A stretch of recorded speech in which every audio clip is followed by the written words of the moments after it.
रायगड़ा जिला सदर महकुमा इंदिरा नगर स्थित राधाकृष्ण मंदिर प्रांगण में 5 दिवसीय नवकुंडिया महायज्ञ अनुष्ठित हो जाइछि। एही यज्ञ कार्यक्रम पंचक ठारू आरंभ होई कार्तिक पूर्णिमा पर्यंत चालू रहिबो। एही पूजनर उद्देश्य विश्व कल्याण पई उद्दिष्ट बोली परिचालना कमिटी कहिसंती। नवकुंडीय यज्ञ में शताधिक दंपति घृत हवन करी निज परिवार तथा समाज सबु वर्गर जीवजगत को निरोग और सुरक्षा पाई कामना करथिले।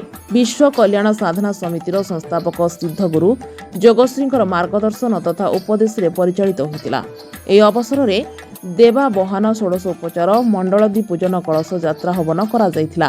जिला तथा कैलाशसिंहपुर ब्लॉकर धर्मात्मा ब्रजवल्लभ नायक दंपति रजनी दंपति जोगदे वासुदेवांक आशीर्वाद लाभ करथिले। ଏହି ପୂଜନ ସଞ୍ଚାଳକ ତଥା ମନ୍ଦିର ପୂଜକ ସନ୍ତୋଷ ସାମନ୍ତରାୟ, ବ୍ରହ୍ମଚାରୀ ନନ୍ଦନ ଆଚାର୍ଯ୍ୟ, ନୀଳାଞ୍ଚଳ ପଣ୍ଡା, ଧର୍ମାତ୍ମା ନୃସିଂହ ବାହିନୀପତି ଓ ମନ୍ଦିର ବସୁଧୈବ କୁଟୁମ୍ବକମ୍ ପକ୍ଷରୁ ଆୟୋଜନ କରାଯାଇଥିଲା। ସେଭଳି ପ୍ରତ୍ୟେକ ଦିନ ଭକ୍ତ ହବିଷ୍ୟାଳି ଓ 3000 ଜନସାଧାରଣଙ୍କ ପାଇଁ ଅନ୍ନପ୍ରସାଦର ଆୟୋଜନ କରାଯାଇଛି। ତାହା 5 ଦିନ ଲାଗି ରହିବ ବୋଲି ଯୋଗୀଶ୍ରୀ କହିଛନ୍ତି। ରାୟଗଡ଼ାରୁ ଧନେଶ୍ୱର ରାଉତଙ୍କ ରିପୋର୍ଟ, ଦ ଓଡ଼ିଶା ପୋଷ୍ଟ।